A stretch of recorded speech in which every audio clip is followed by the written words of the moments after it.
Greetings, fellow Earthlings. Trying to go live on YouTube. The last live stream didn't go up, so let's see what this one does.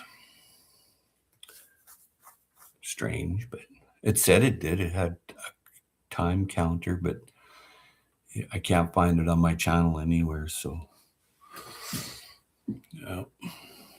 maybe I've been banned. Who knows? Shadow banned. Cheers. Oh, yeah. There's some flowers here.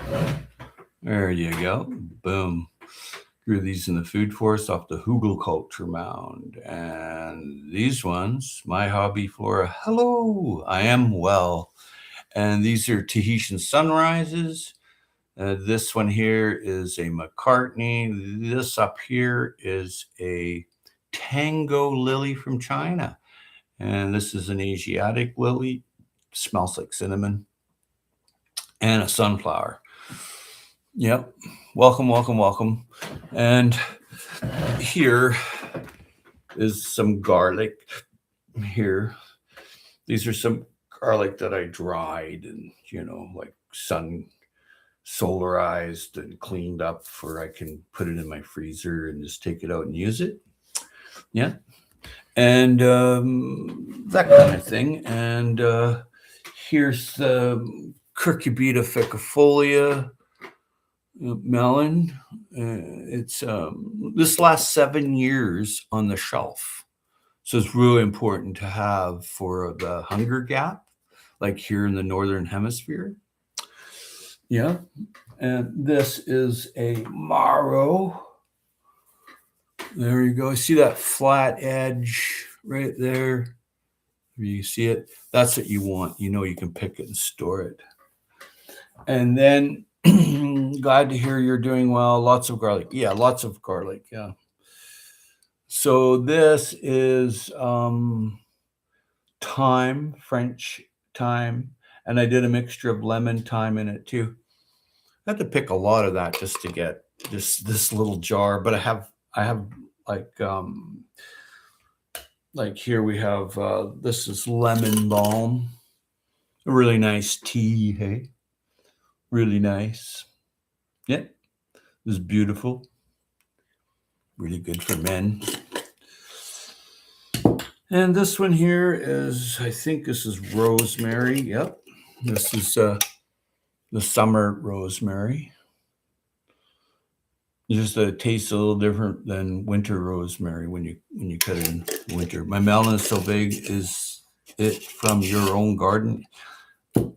Everything you see here, I grew. And here is, I think this is sage. This is sage. And thanks for the thumbs up. This goes on like if you cook a duck or a chicken, which I don't really eat ducks or chickens, but go away, mosquito. So there's that. And then this one here, well, this is oregano. Wow.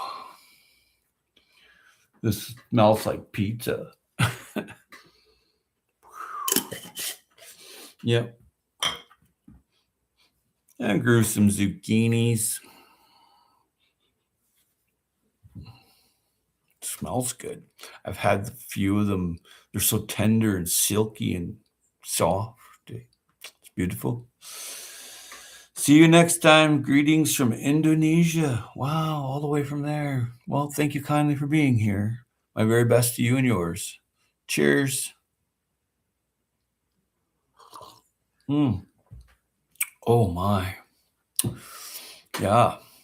Can't really get a good shot of the. There we go. No, there we go. Let's go over this way. Nope. Like that way. Adrian. How's it going, Adrian? Welcome, welcome, welcome.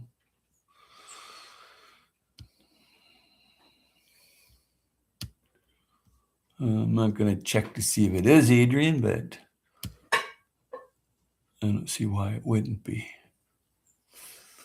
But just cheers. Just a chit chat about the abundance in July.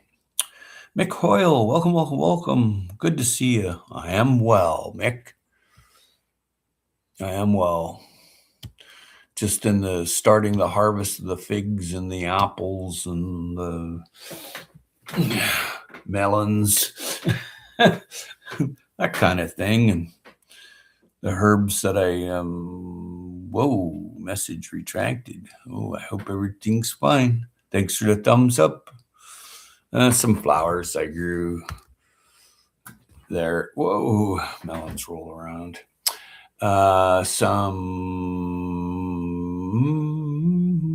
do you go over there? Right there.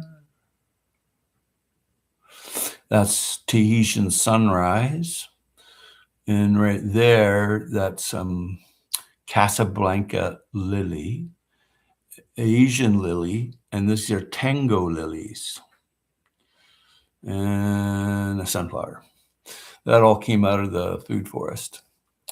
So it's been quite a fun time, very interesting.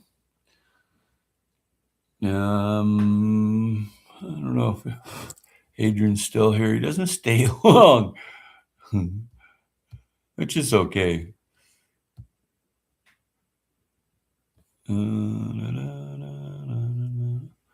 Well, looks like he is. My Hobby Flora is still there, so that's pretty cool. And Mick Hoyle showed up. Cheers. Yeah, but just showcasing the abundance of July when it really started, nice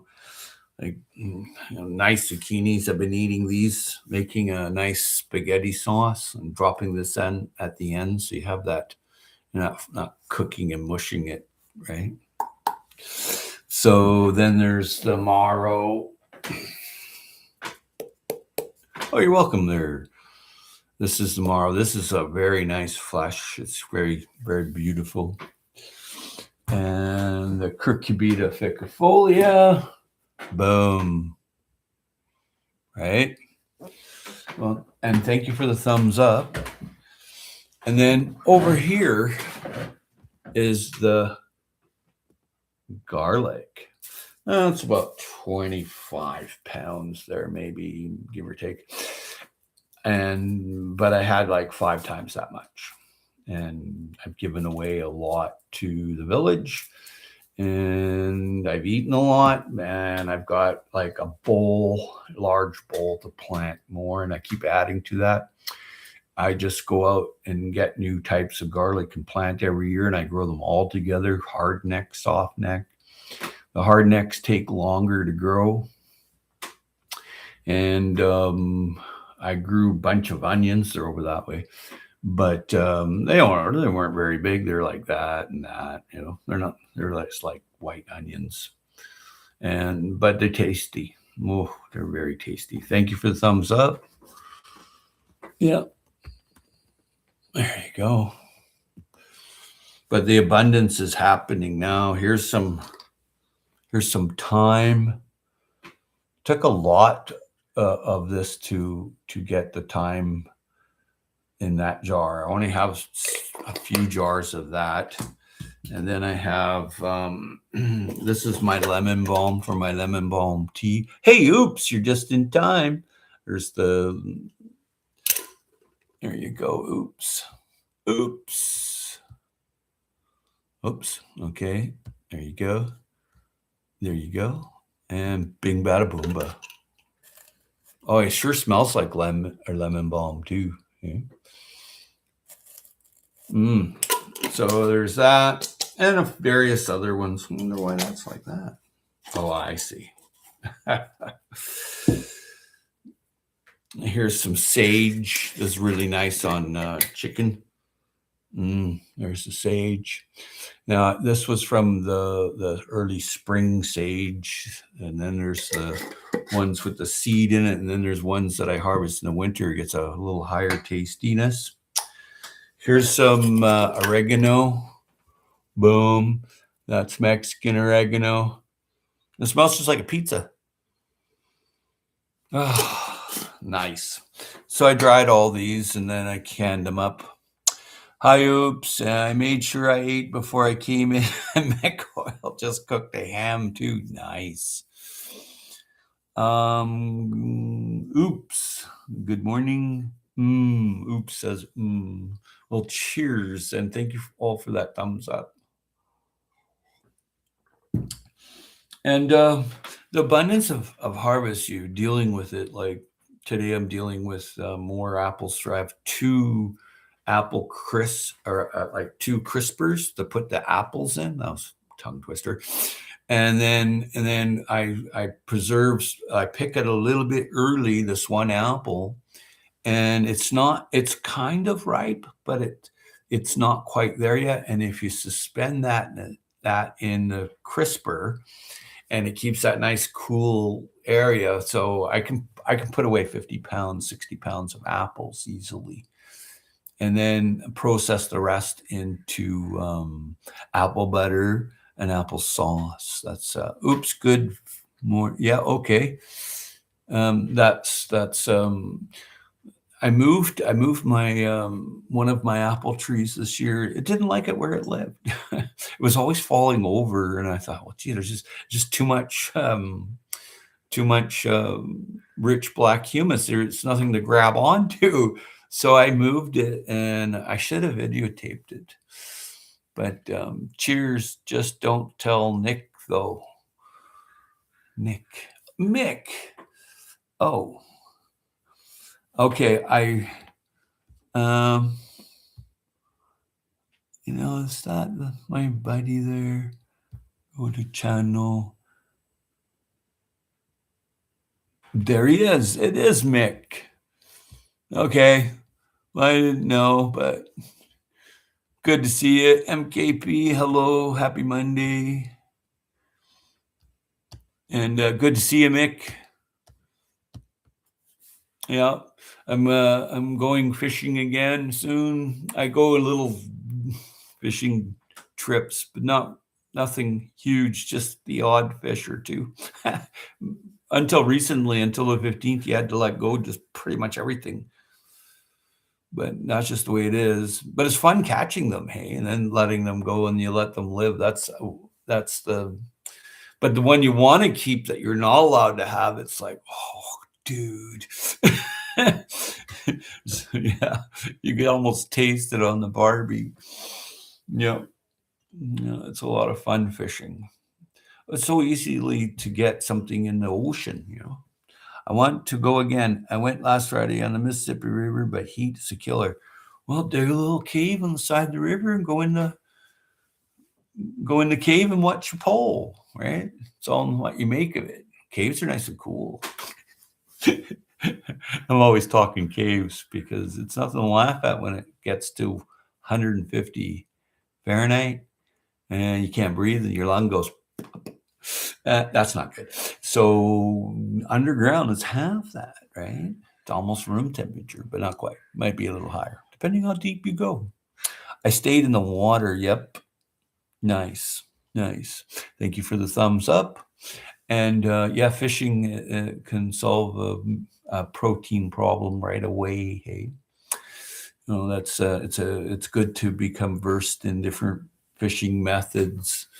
My favorite here is pretty much can get like trout all year round. So I just tap a tree near the creek or the lake or river and see what falls off. And you have a tiny hook, right? And you gotta have barbless here. So and you're not supposed to use live bait, so kill them. No, just kidding. But yeah, it depends. Like if it's a survival situation, anything goes. I haven't gone fishing in about 5 years. Oh, used to live in Alaska. Wow, yeah, it's beautiful. And would go salmon fishing every season. One was limited to 35 salmon, more if you had family. Yeah. I like the Copper River. salmon or the Chinooks, the big Chinooks. Vince, how's it going, Vince? You liked? Wow, thank you kindly, Vince. Good to see you. There you go, buddy. And yeah, so if you master a few arts of fishing, like a fish trap, a fish weir type thing you put in the creek, and the salmon got to come up, or you make a clam bed by moving the rocks all apart on the beach, and then the clams will be in here, you see. I find lots of them. They're really nice in the wintertime, but it's hard to get a tide that's not like at night. And I'm fine. Hi, Vince. And I'm fine. Hi, Mick. Well, that's good, Vince. Yeah. Just yakking about growing things there, Vince. This one here is good for 7 years on the shelf, right? It's a Cucurbita ficifolia. So like you go through all these hunger gaps in the Northern Hemisphere, at least you have something to eat, right? So just talking about that, just talking about generally about the different herbs and garlic. These are things that's stored for winter use, that hunger gap, and everyday food too. But that's something that you can store, especially frozen, hey? Yep. Yeah. I cleaned up my garlic really well so that, it's when you go to use it, it doesn't have soil on it and stuff like that, right? But wonder if Mick left. No, he's here. There's a bunch of people here. That's great. I'm glad you're all enthusiastic about fishing and gardening, and it's something that you need to do to have an easier time, because you're not going to the store and looking around on empty vegetable aisles and store shelves that are empty. You can go and get the food. I see some people get discouraged because they have to take ownership. They try to hire somebody else, or they you have to take ownership and just do it, right? And it's as simple as that. And you get used to the routine, and you do much better. You'll be much healthier, and that kind of thing. You won't. It's a struggle to stay in a healthy zone, like the blue zone type of eating. I don't know if anybody know about the blue zone eating. Is where all the people live to be over 100, in the different areas in the world. There's not a lot of them. There's not a lot. Yeah. But there are, and then there's books now put out on it, but we knew about it years ago. Now you can go buy a book on that, on eating for longevity. The blue zone. These Christians went off around the world way back when, like 20, 30 years ago or whatever. I don't know the exact date. I don't remember, but they went around the world looking for people that lived the longest and copying them. Well, they found it. So far, I've got 5 gourds. Nice, growing. Can't wait to turn some into nice birdhouses. Don't judge me how I'm retired and need hobbies. Oh, I never judge nobody. Oops, that sounds awesome. What did Oops say? Oops, just put a dot there. MKP007, cool name. So you're you know what? I buy a coconut, and then I eat I drink the coconut first, then I eat it, and then I make a little house. I'll put up a video. So every time you buy a coconut, you can make a birdhouse, right? And just kind of tuck it away there. But Shaz there, she has little bird friends that she feeds live larvae to, like out of a bowl. And this one there, it's a type of robin, I think. She calls Buddy. And he's a cutie pie. He sits there and sings. And he eats the little larvae, looks around. I think that's fascinating, hey? Fascinating. It's pretty cool that a little bird with a brain smaller than a pea can build a birdhouse, his own home, right? Raise a family, and then shoo him off in the world to do the same thing. And it, if humans could keep up, right? But on a more serious note, in July is harvest time. And I forget who told me that's a fine weapon. It really is. I wouldn't want to get whacked with it, but it feels good. And have marrow squash. I forget who gave me the seed. You can see these flat areas here. You see? There's a flat area, and then there's another flat area there, and one there.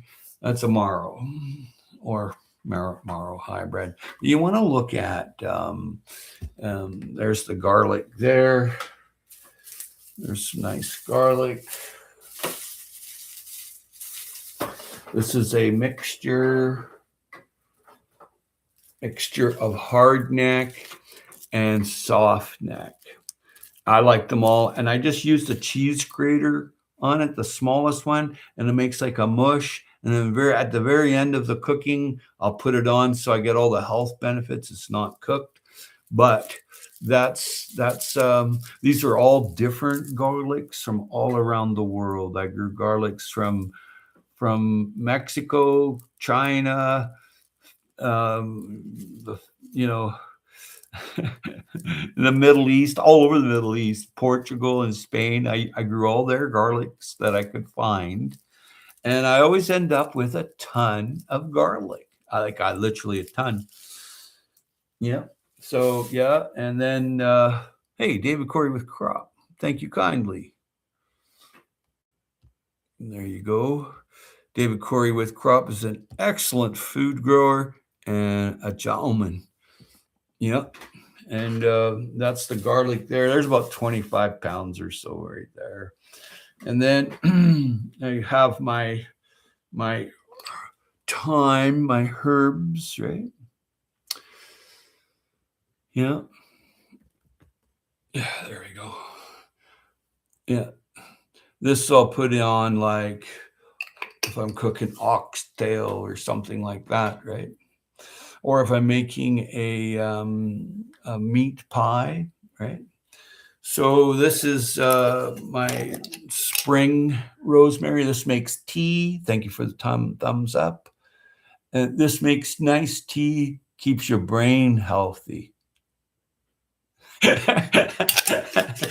That's my neuro-linguistic programming.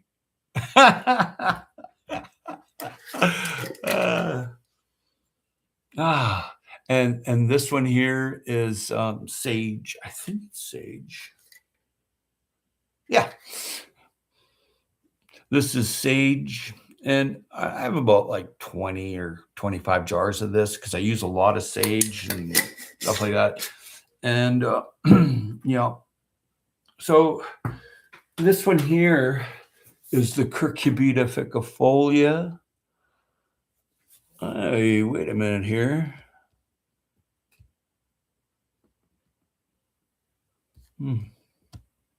You should have got a wrench. I gave you one, David. Strange things on this internet thing. Here it is here. This lasts 7 years through 7 hunger gaps. So you're good for 7 years. If you have a bunch of these in your cellar, you're going to make out really, really well. Okay. So you always have it. And this goes really good if you're cooking like something like you put in chili or paprika or chili powder and you cook in this. It's delicious. The skin you do not eat. It's not good. And this is also a very powerful diuretic. You're going to lose a lot of water, so drink some water. But this is more nutritious than the seeds are extremely nutritious. The seeds, hey, and protein, high in protein. Yep. So that's that. And then there's the marrow. This is very silky to eat when it's young, that kind of thing. And here's the zucchini. I really like that in a good tomato sauce for all the seeds and all the tomato skins taken out, and this just dropped in with some Mexican oregano and olive oil. It's beautiful. What's that vegetable you're holding again? This one here is called Cucurbita ficifolia. And the common name, that was the Latin name. The common name is Chile chayote, right? Yeah.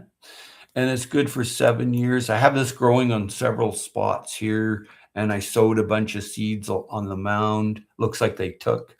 So I might end up with like a ton of these, but hey, at least I have something, right? But they are very prolific once they start growing, and I've noticed that it's going over the hedge and it's hanging out in the neighbor's yard. It just sends out runners everywhere, and I'm like, well, isn't that perfect? And but this is from Mexico to southern Sonoran Desert is where this come from, and this is used for food, but it lasts so long. So I grew a lot of that this year. And yeah, chayote, my plant died with the last cold front we got in March. Yeah, they don't take cold at all.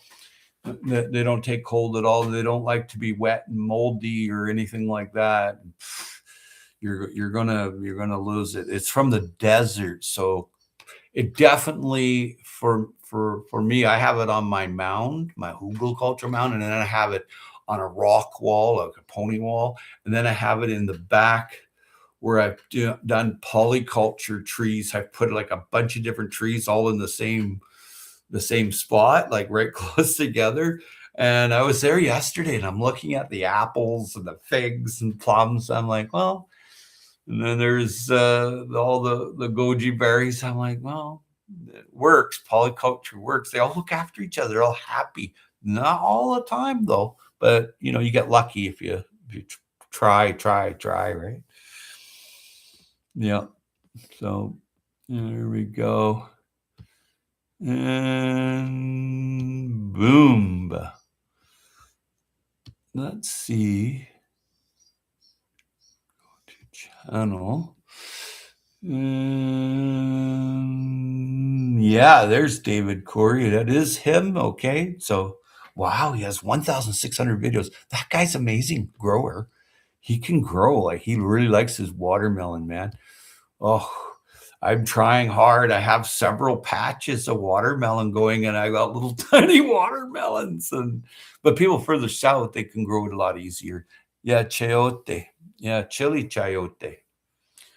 Yeah, yeah, yeah. It's really nice if you put a little sea salt and a little chili powder or paprika, hot paprika. And it's delicious when you can put that on a burrito, or you can put that on you take a pumpkin leaf and you steam it a little bit, and then you take you're making a goopity gob of the chili chayote, and you put that on with a few beans and then roll it up. It's food, right? Whole food right from the garden, right? Is that the Krappa? Well, he was here. I don't know if he still is. I don't see him, but yeah. Well, I went and checked out his channel just to make sure, because you just don't know. He's a really good guy. That guy. He does a lot of his own food growing, and I've learned from that guy. I've gone over there. But I should go more. Same here. My watermelon are the size of tennis balls. Well, yours is bigger than mine. One turned yellow with the heat, so gave it to the chickens. Yeah, I'm contemplating chickens, but I've got all these fishing trips planned. But getting there is the big thing,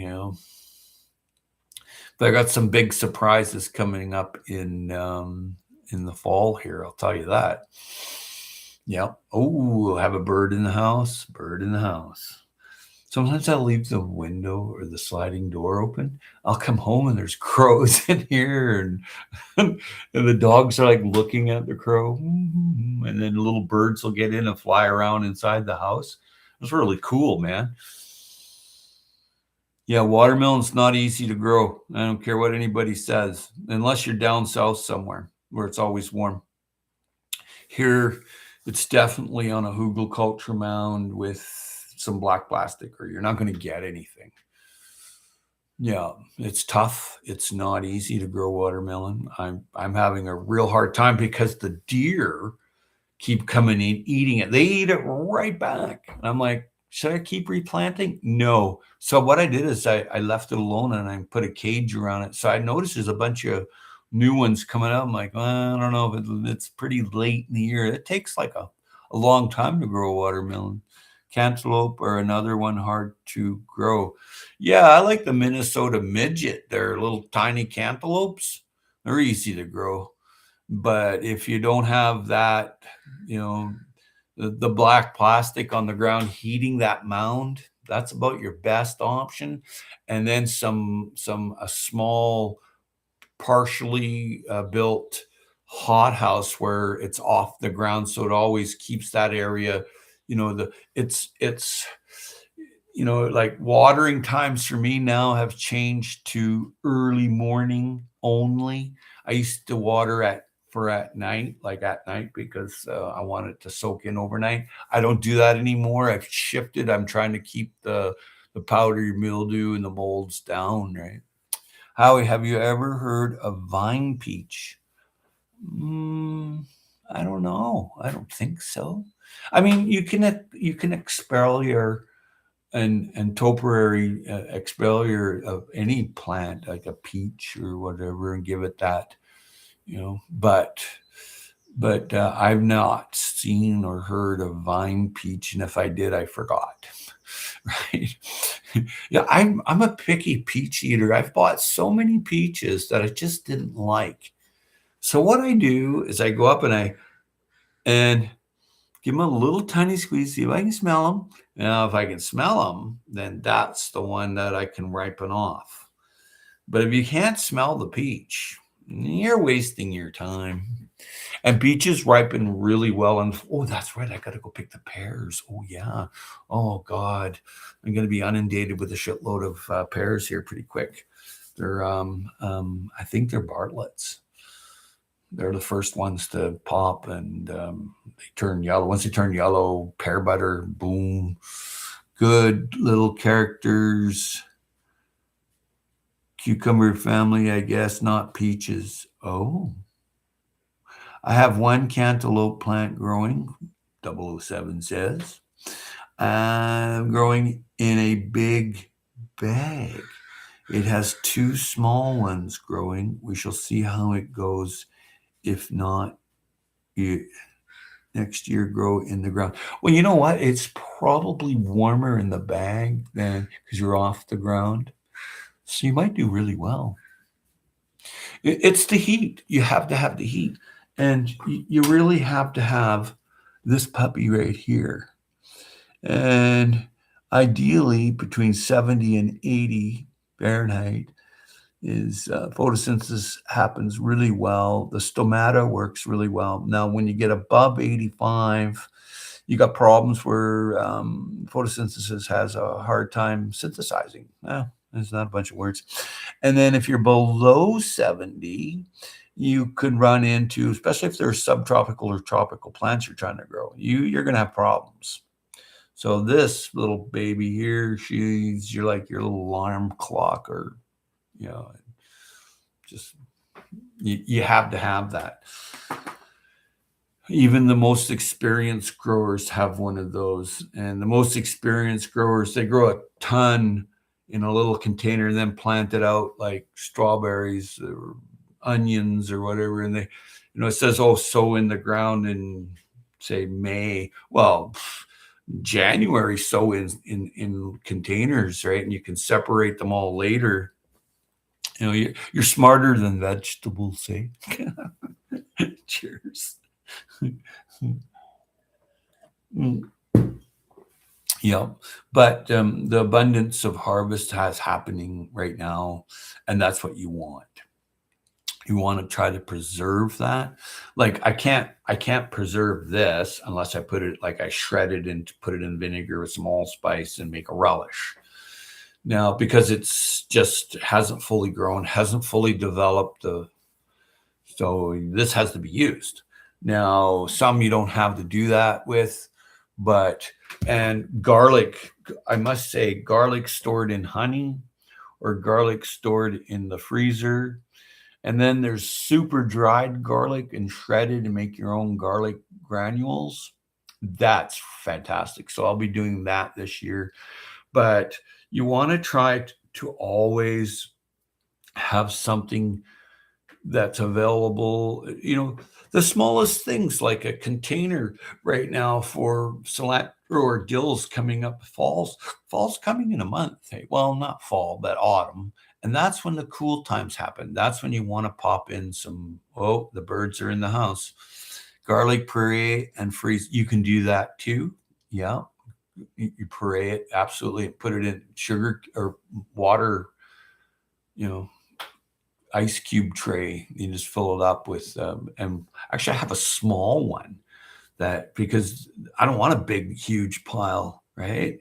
So I have this smaller one that I do, and then I freeze. I just clean it really well and freeze it because I want to pop it onto my barbecue, or I want to make a pesto or something like that.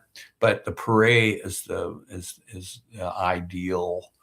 It's all ready to go, and that way you don't lose your garlic. But garlic, the older it gets, the better it is. And I eat fresh garlic clove now every day. It's some are like wow, like spicy hot from the Middle East there, the spicy hot garlic. Oh my God. And then there's like mild. But people want to grow really big garlic, then leave the soft neck in the ground till the next season and that'll swell up. And they like sulfur and then they like sunshine. They really like sunshine and they don't like it overwatered. So you have to really monitor growing garlic. If you're going to do it, just go mad and buy a ton of different garlic from everywhere and plant it. I like it hot. Garlic is so good. Yeah, I know, right?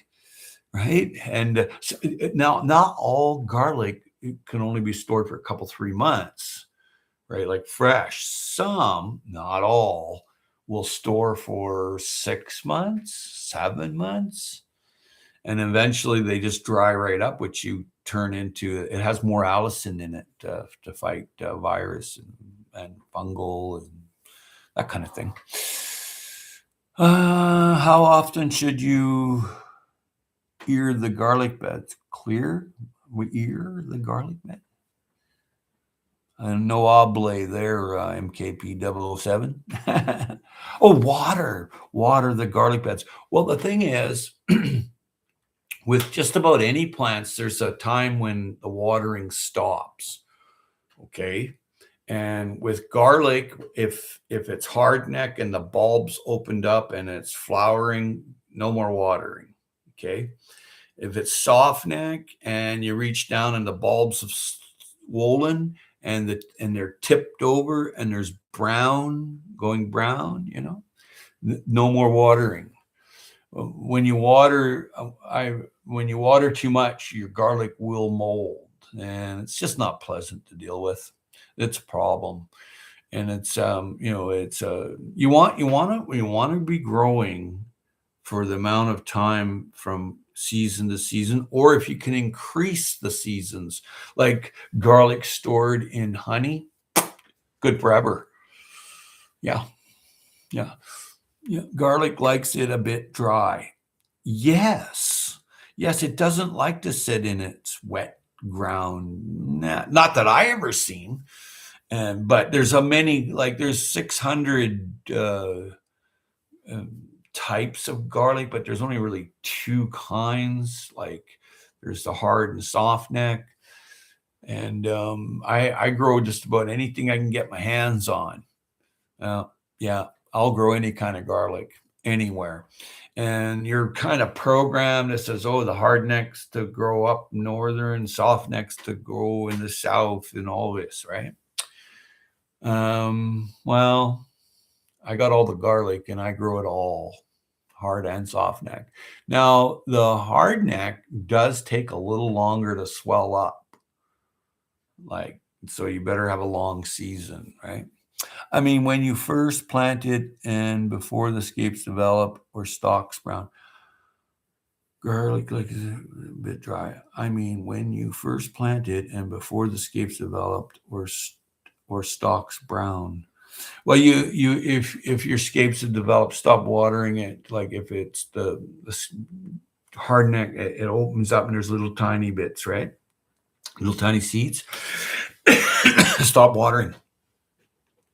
And you should be fertilizing too with some kind of phosphorus or sulfur. They really like sulfur.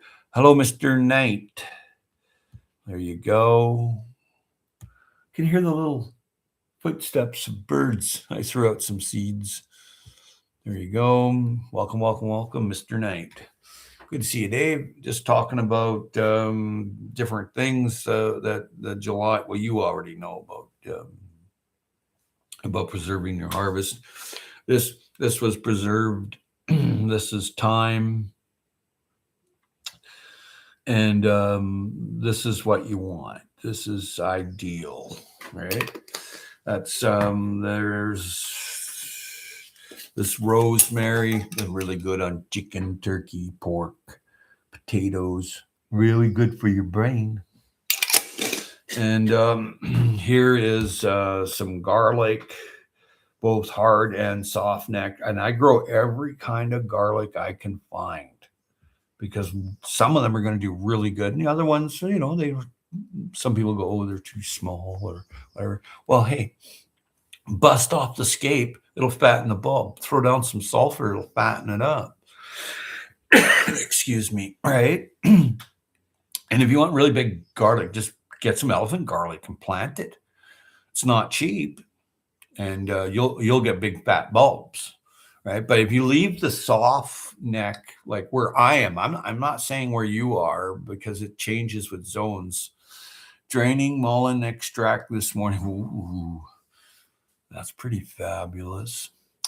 Yeah, mullein seeds are great. The fisherman's best friend. Hey, you introduce it to a small pond. All the fish float up, right? And great toilet paper, great mucus remover. There's a lot of uses to mullein. I like greater mullein. KP, I look for fairly dry soil before I water. I'm in West Tennessee and it's hot and humid, and if garlic get too wet, it rots. Yep, absolutely. I've seen people debate that, and I'm like, yeah, well, if it's wet, it's going to rot, and I don't care because you're right. Oops, absolutely. Absolutely. I'm going to go grab some water, enjoy the flower show. I grew these flowers. Be right back. Oh my gosh.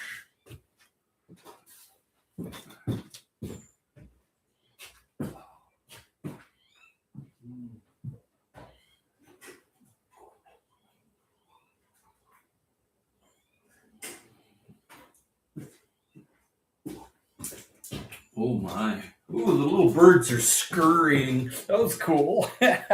There's even lizards that come in the house now. It's pretty fun. Yeah, water. You don't want to plant your garlic in any water. Mine on the hugelkultur mound did the best. I got the fat bulbs that I was looking for, and I don't mind small bulbs either. If you harvest hardneck too early, they don't store at all. They just rot. You must have that fat bulb. And I solarize mine. I clean them up, get the dirt off of them, and then I solarize them for about a month in the sun, and then I store it. And I'm successful with most, not all. But I'm harvesting all the herbs right now, the squashes, and I'm inundated with flowers. This is a Casablanca lily, Asian lily, Tango lily, sunflower. These are Tahitian sunrise roses. I just bought this little stem, right? And then I just grew it. Roses really like pruning. Once you see the hips on there, the rose hips, knock them off and down a little bit, and it'll reflower here. I'm not saying that's going to happen where you are, right? I'm in a marine temperate climate, so I have pretty much. It's a kind of not subtropical. It's kind of Mediterranean-like because people grow a lot of things here. It's very interesting. But growing your garlic is so important, and it's easy if you don't plant it in the wet. And if it's wet there, don't plant your garlic there. Absolutely not. But you do need to water it a little bit to get it established over the winter, because in the winter, it needs that cool time to grow. But in the northern hemisphere, it doesn't grow so you have to adjust your planting to when you plant late in October. Here I pretty much plant from like September to February.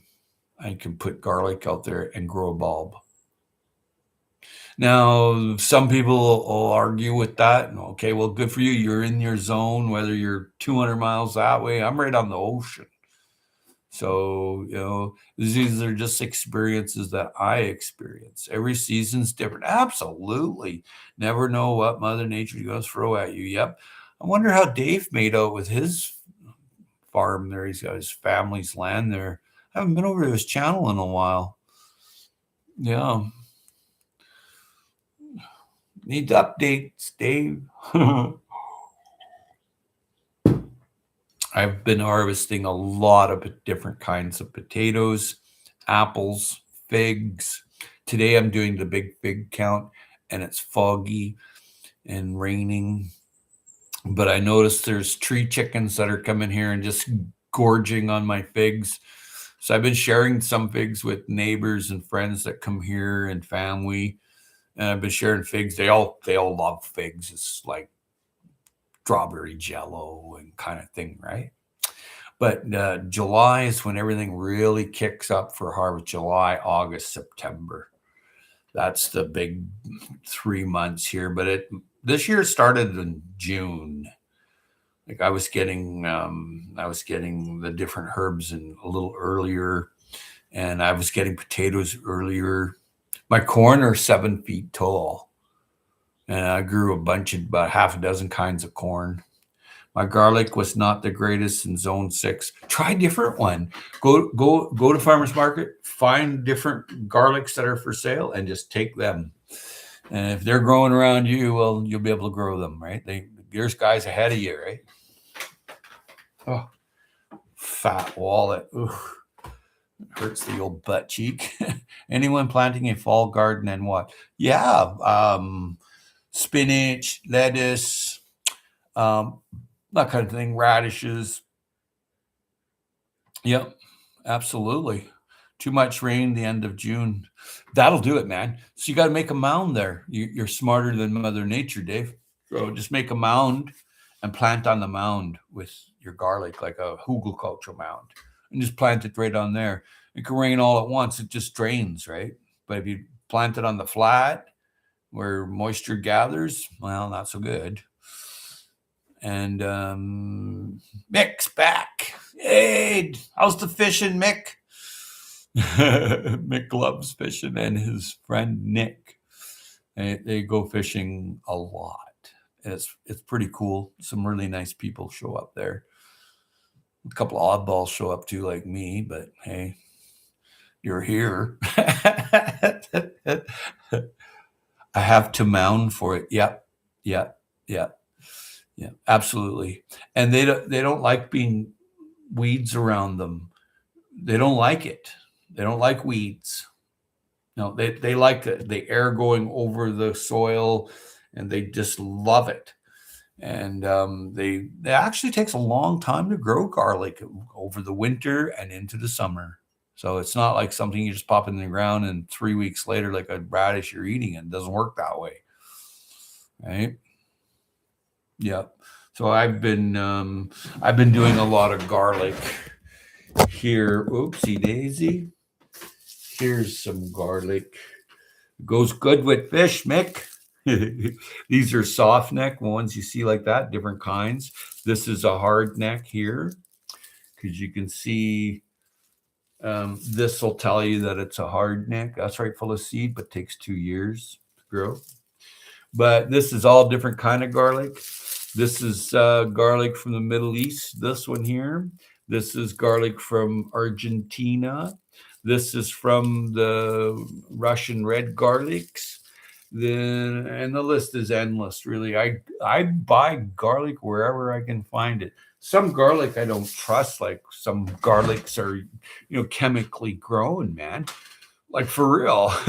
But what I do is I grow it for 2 or 3 years before I use it, right? Just to get it past to wherever environment it was in. But that's just me because I'm picky about my garlic. Sorry, Howie, I got to go to the store. Catch you soon. God bless you as well. Thanks for coming. I have to mount for it. Oops, says Smart. Take care, Mick. See, when I lived in Alabama many moons ago, used to plant on mounds, need to get back into it next season. Absolutely. I've been listening the whole time, Howie. Oh, I know. You're the best. Much love, mad respect. Take care, my friend. Yep, I'll be back to your channel. I get mine garlic from the Amish. Well, chances are they have really good garlic, and I just plant that or eat it. They're self-sufficient. Hey, and that's what the July signifies for me. It's coming to the end of July. That like I don't take potatoes out of the ground till I need them. I don't take my sunchokes out of the ground till I need them. I don't take my dahlia bulbs out till I need them. I leave everything in the ground. That's the rooted ones, right? And I just notice all my fall crops coming up, my chards and stuff like that. Hey, that likes that. Carrots in ground. Oh yeah, absolutely. Yeah. Carrots in ground. Yeah, absolutely. That's the best place. That's nature's little refrigerator, man. Why not?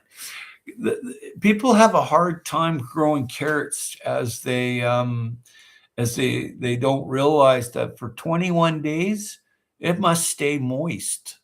So I just put a board there on top of where I make a row. Just put a board there and soak it down. And in 21 days, take it off, and you'll see all these little white, yellow, green. Then they start growing into like a little, looks like like parsley almost. I think they're related anyway.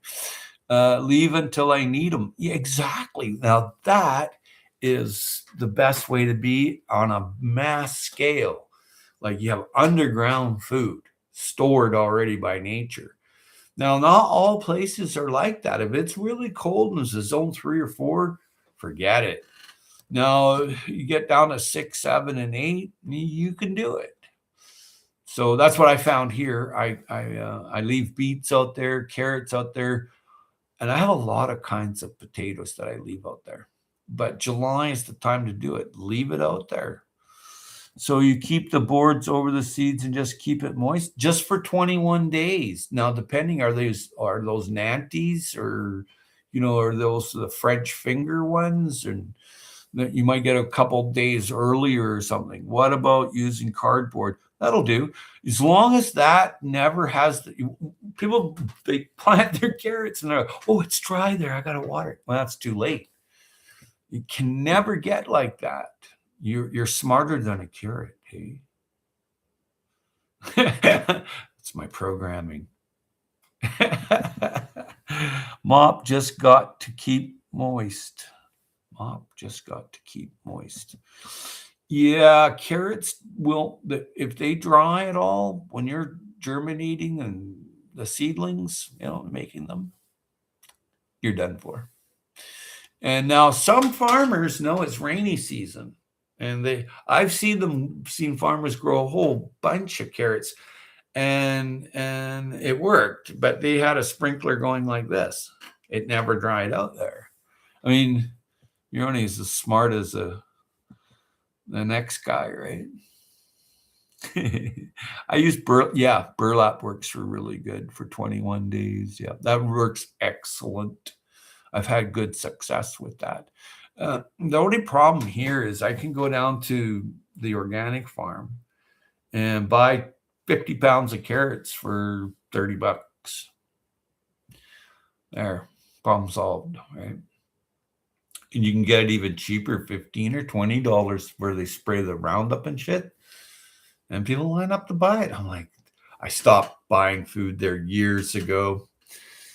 Yeah, when you see people that have used Roundup, you'll see it yellow and then green. Simple as that. Now, sometimes during the year, it's all yellow, so it's hard to see and hard to tell. But if you're eating blueberries, wheat, you can guarantee it's got that, because the blueberry producers, they spray the Roundup in the row on the weeds with a cup, and they'll go through. They just need a little bit to shoot it through. They'll go through with like a blueberry harvester and run it off one of the outlets to blow the Roundup when they're dormant, right? So like here, what happens is the weeds, the bindweed comes up and grows up the plant. I tried to tell this guy, he had like, I don't know, 50 acres of blueberries he bought. He thought he's going to be the blueberry king. And then, well, 3 years later, he's got problems. He's trying to sell each blueberry bush for $5. I bought a couple of them, but none of them ever took here. They all just died off. They were just too stressed. They were stressed from the bindweed on them, and then they were cleaning it off. And when you touch a plant with your warm hand in the middle of winter, like blueberries, you have to prune in the winter, right?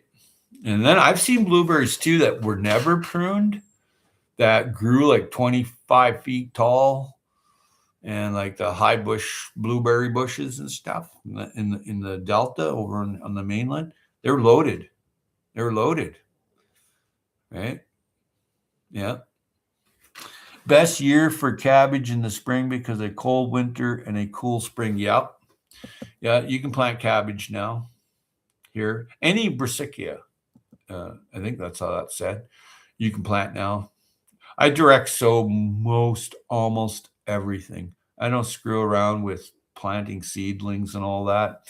I just get the timing right. Now, some things I do, like obviously you have a few tomatoes, but cucumbers and stuff like that, and melons, anything, squash, I direct sow. I don't bother with that. But you have to get the timing right. You have to know what you're doing.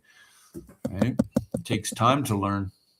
I need to plant my carrot seeds between late August to November, waiting until this heat wave leaves. Absolutely.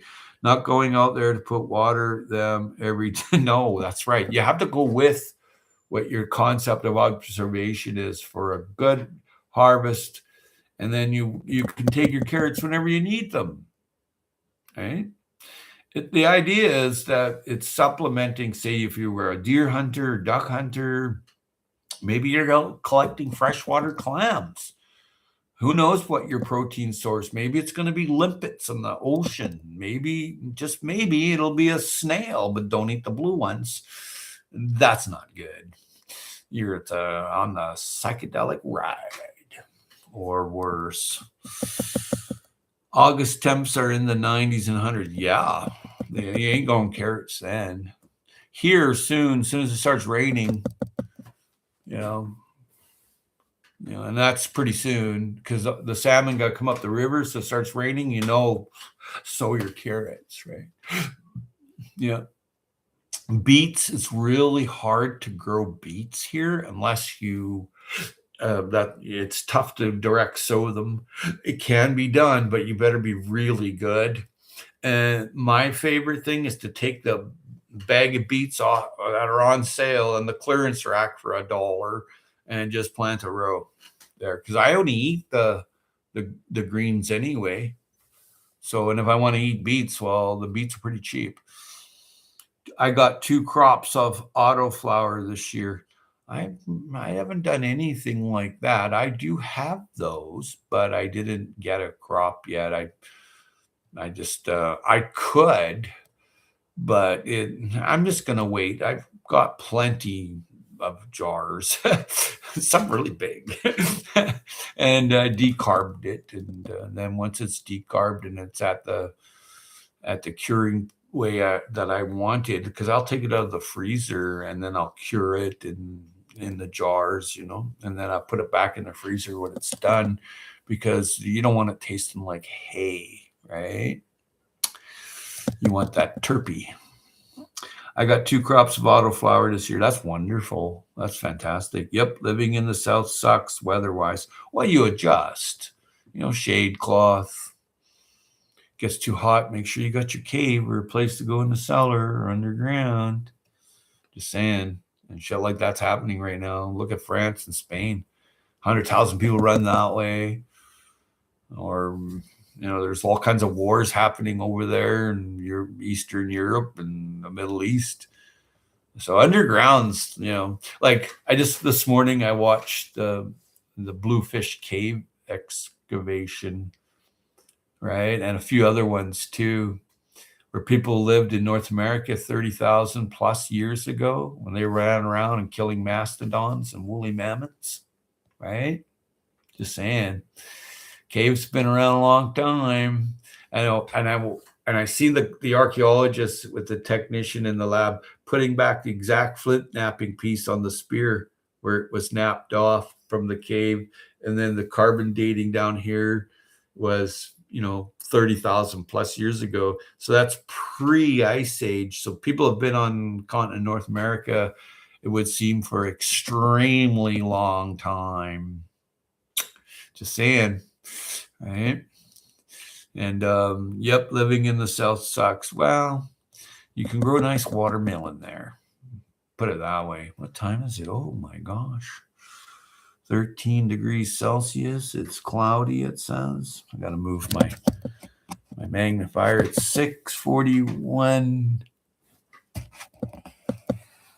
There we go.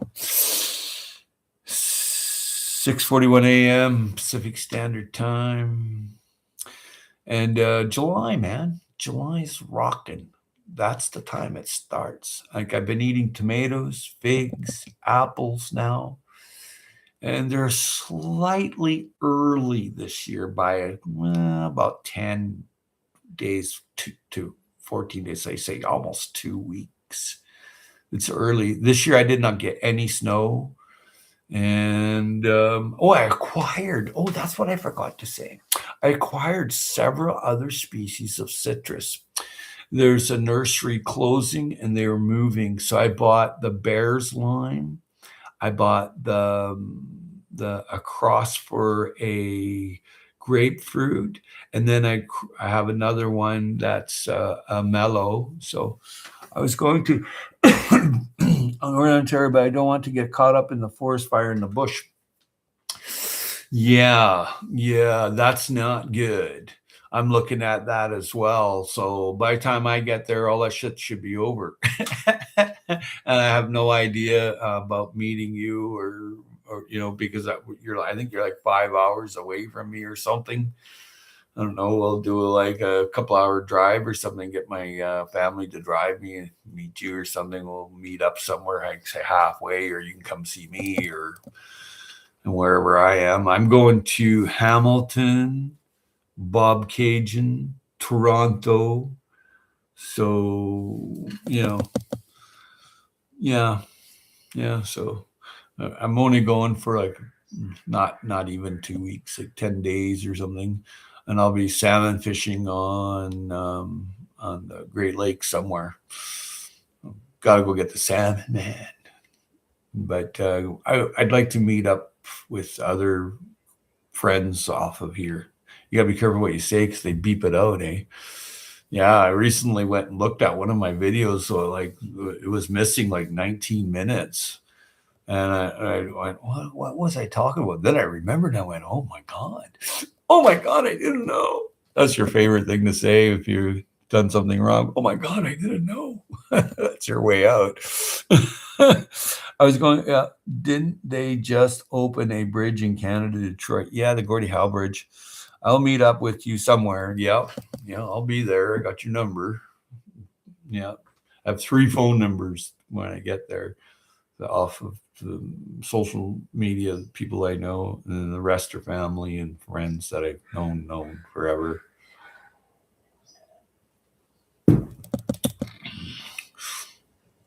Yeah. Thank you for the thumbs up.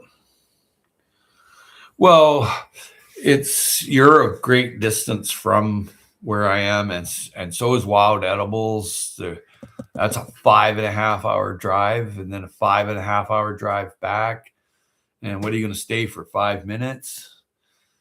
So yeah, I'm going to be doing fishing, and definitely I'm taking my computer with me. And then I've got some family members looking after my doggies here, and they're pretty good gardeners and they're really good people. And then another guy that be on site 24/7. Because you're on social media, they think not everybody nice. I'll tell you that. I've seen them do all kinds of shit towards my character, and they even had a funeral for me. I'm like, it's just messed up, dude. So I whenever I mention something on social media, like not being here, I don't mess around. You come calling, well, he takes your chances. The bridge is 20 miles from me, MKP. Nice. Yeah. The Gordie Howe Bridge. Is that open now? I mean, there was big controversy over it because of smoke or something. I don't know. I don't pay too much attention to nonsense, but there's lots of bridges going to Detroit. Last time I seen. But of course, I ain't been there in 40 or some odd years or something. I wouldn't even know. It wouldn't even look like the same Ontario to me. I'm sure it's built up quite a bit. It's expensive to live there. It's just as expensive to live there as it is here. I'm like, how the hell does that work? You get like 6 months of winter. Here you don't even get a winter. It's like, okay. And then you got the ocean here. And lots of food along the ocean. And it's mostly wild land here. So foraging and fishing is not unattainable. That's attainable, and you can look after yourself and some others. You can't look after everybody when SHDF happens, but you can look after some, right? But the big thing to remember right now is the smoke and fires and the high temperatures. So I was looking at the Bluefish Caves, how that all worked, and then some other ones too that I found out way up at the top of Canada, right? Like way up there. And there was some caves people were they were showing how people lived 30,000 years ago. And it's there. It's if it comes down to it, it's how mobile you are in case you do have to move. And if you do move, you want to be able to be mobile enough to take a few plants with you so you have some good soil wherever you're going. Trump is in Michigan today. Well, stay away from there. I mean, that guy's, I wouldn't stand around him. You might need your mortician. Everybody's crackpotting that guy. And, I'm not saying I don't like the guy. I've never met him. And I don't know him. So I can't really say he's good or bad or ugly. He's probably ugly. Yeah, he's ugly. But, if you don't know somebody and you're learning shit from the media or the newspaper, chances are it's 99% bullshit. So, who knows? Until you know someone for 20 years, you don't freaking know what they're like. Trump is in Michigan today. Well, good for him. Maybe they're opening the bridge. Just like living in Alaska, there's hunting and fishing to feed yourself and family. Well, it's not just Alaska, but Alaska is a big place to do that. And there's a small window of opportunity to do that. It's not like all year round. Like if you're by the ocean there, you can wait for the bad weather to go and then go get Dungeness crabs or clams or whatever you're doing, right? So if there's nothing at the store, you must have plan B, C, and D, and E, and F. And you don't need a lot of something. Like my buddy came by and he's like, he goes, I've been hunting, but I haven't been successful. I said, well, if you get your deer tag and they allow you to have a weapon and then or tool, whatever the hell you want to call it, and I'll take you out and show you where it is. Right away, he picks a place in the park. I'm like, you can't go there. Right? I'm like, no, dude, you're going to get hung. They'll hang you if you go there. He's like, well, where do you go? I said, well, there's a little native village down the road. Anywhere in that area there, that zone, you can get yourself a deer, right? There's lots of elk there too. I said, you got to put in for an elk tag. And I said, I'll go with you. And I'll show you how to, clean the deer or elk or whatever the hell he's getting. But he's got all the stuff now. He went out and he worked hard and he got it. And he's the man now. So he said he's going to share with me, right? So I don't hunt anymore. Gave that up a million years ago. There's all these other people that do it. I just crowd the forest. Right? Yeah. Uh-oh.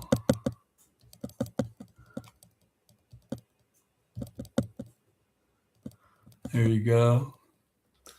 Almost done my tea and talked about it's the wonderful harvest time for storing away. Talked about figs and apples that I'm picking. It's really nice. I handed 1, 2, 3 people in this village figs. They're like, your figs are ready? I'm like, oh yeah, I've been eating them for a week or so. Just the Turquia figs, I can just see Howie hunting as the park or zoo after. Well, yeah, when I was a kid, I used to go to the zoo and I was hungry. So, Dwayne Wadka, hello. There's Dwayne. Always a pleasure to see you, fine gentlemen. Yeah. And so these are the different herbs that I grew for. These are all different there, and there's more, all different ones. Well, trash the place. I look Irish, right? I am Irish, I bet. Yep. There you go. Ooh, thumbprint. I do like figs. Oh my gosh, there's so many different kinds. I try to grow every single one of them. But a fig nursery, but he's growing to find a new fig to produce and sell the figs for others to grow. He could grow 50,000 figs, different kinds from seed. And every single one of them is different. So he might take 1 or 2 and chuck the rest. So if you get to know a fig nurseryman, you're on all the ones like that. They're 49,999, and he just chucks away. Yeah. How do you preserve figs for long-term drying? And up on the roof is my favorite with a fan. I just lay it all out on a sheet and it all dries because of the heat on the roof. And you can use a dehydrator. It tastes okay. I have dried figs. I like them fresh, and then fig jam's pretty good. But again, when you're making your fig jam, they're quite watery. So if you dry them a little bit and then make the jam, that works well for me on certain varieties. Some dry right up on the vine, not all. And some kinds, not so much around here. They need a wasp to pollinate them, but other ones, they don't. They just, and some seeds are like almost microscopic, right? Just saying. I go to this one channel. I learned lots about figs from this guy, he's in the Middle East there, and I forget the name of his channel, but Figs of Israel or Israeli Figs or something like that. And that guy, he's an expert, man. I watch his, and it's just all about figs or like something, maybe some citrus or something, but not really. But mostly it's about fig propagation in a bucket, in a, like, 50-gallon bucket. He'll grow a fig in there and produce lots of figs, and he'll have all kinds of tubes feeding it or whatever. But he does some really neat, he cuts the fig in half.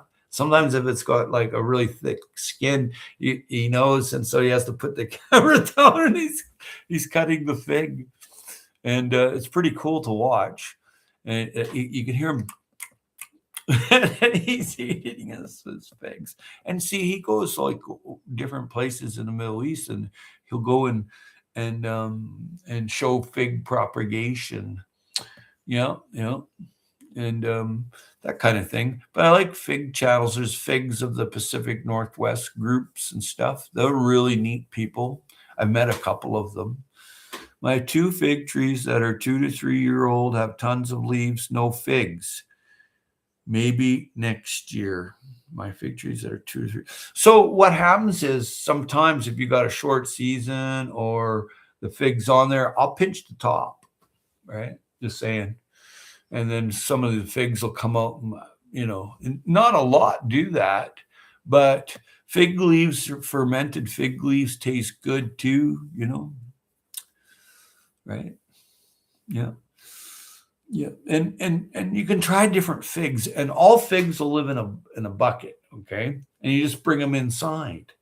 Then you put them back outside if you're like in the North Pole or whatever. I say up to zone 6 or 7, you really need to move your fig inside. It's just the way it is, and there's nothing you can do about it. You need that dry Mediterranean air and the heat and the sunlight. Now, that being said, I have grown figs that are in partial to almost fully shade, but there gets like an hour or 2 of sunlight. And I get enough figs that I'm happy. I'm not getting hundreds. I might get 10 or 12 or 20. Whereas, if you're out in the full sun, you're going to get 100, right? And sometimes figs, when the tree gets too old, you got to cut it down. Just cut it down. And then the new shoots that come up in 2, 3, 4, 5 years, those will all have the breva crops on. But if you're sitting there going, oh yeah, my fig tree is like years and years old and I'm not getting anything, cut it down and leave about that much sticking out of the ground, and new shoots will come up. That's what you're looking for. And I've cut down like several times this Turkey fig. It just gives you 1 or 2 here and there. And then there's this other gigantic one that I cut down quite often, because the more you cut it just gives you breva like you wouldn't believe. But figs are mineralizers. The root's a tap root, and it goes straight down, pulls minerals out of the ground deep, and then puts them in the leaves, and then the leaves fall onto the ground, right? Okay, so then you're mineralizing the ground. You're taking those minerals that are required for your health. I read about how indigenous North Americans dried foods by using the sun and placing the food on a rack made of wooden poles. Absolutely. Once it's solarized, why not? And I knew about ways of getting salt, from the ocean or from trees. Like if you take the birch tree ash and it's slightly salty, Well, that's the one that you want, right? I recently mentioned that on a prepper stream. They're all whining. Oh, yeah, that's just Howie, or that's just, it's minimal. I'm like, well, where the hell else are you going to get it if you're in the middle of North America, dumbass? See ya. It is required to trim back the fig tree each year just when it's not producing. Well, that's a good question. Some you don't have to. Some stay short and just sprawl along the ground. I leave those ones. Now, the name of them, you'll have to do your research, but there's not all figs are the same. Like if you take like some figs that grow way up, there's no figs on it. Okay, so that's just the way it is. Now, not all figs are the same. That being said and done, like I'm growing many kinds of figs and many kinds of citrus. Like I can't wait for my yuzu to have fruit, and it looks like it's gonna. I'm like, yes, and I made a spare one too. I made an air layered one, and then my air layered a different one died. I was like, oh, it shouldn't have died, but it did. Is it required to trim back the fig tree each year or just when it's not producing? If it's not producing after 5 years, then just whack it. Yeah, just cut it right off. Yeah, especially if the stems are like it's coming up the trunk gets this big and like that. It's more looking after the bloody thing. It also depends on your zone area. Absolutely. You you have to manipulate the climate, okay? Okay? So you're bringing in the garage. Okay? Heating cable in the ground with a thermal heating or wood stove heating or whatever it is. You can't freeze. It doesn't work that way. So I put a bunch of all different figs on the entire rim of the property this year, of this property here, so that I have figs like in a super abundance. And what I did is I put ones that didn't grow really tall, that doesn't need pruning, or cutting back. So I just adapted. I put the Italian honey fig. You don't need to cut that back. You don't need to do anything to it. And it just keeps bloating up, right? Or the Greek honey fig, same thing. The honey figs, they don't grow very big. Not here anyway. I don't know what the hell, how, wherever people are all on the planet, it's all different. But like I grow the strawberry verte, the super jelly, strawberry jelly like one. And then I have this new one, this pink one from, I think Azerbaijan or something. Anyway, this kid brought it to me that I know, and she brought it here and said, this is for you. She had it in a cart, and she's brought me some before. She went off and became a nurse or a doctor or something. So, but seen her walk by the other day. She's pretty cool person. She likes growing food and having chickens because she's always off doing schooling or job or whatever. But here on Southern Vancouver Island, you can grow just pretty much any fig. You can grow olives here. No, I wouldn't say all olives grow here, but the Star of Crimea does, and the Olea Europea that grows here. And I mean, some people have 1,800 olive trees, like on the different islands, right next to the island that I'm in. This is a little cheaper land over there to grow olives, and it's a little warmer. It's a drier, So it all depends. There's people that grow dates here, lychee. They grow that in greenhouses here, and it's all hanging there. You walk by, it's like, wow, that's cool. Unheated greenhouse. That's the difference. See, the greenhouse is supplementary to your environment. Like some people here, like farmers, they grow strawberries in the greenhouses. I think it tastes like crap. Same with raspberries, taste like crap. Blueberries, not so much. They tasted okay, right?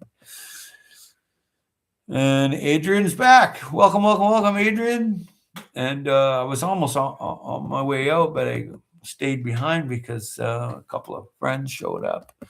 And let's see here.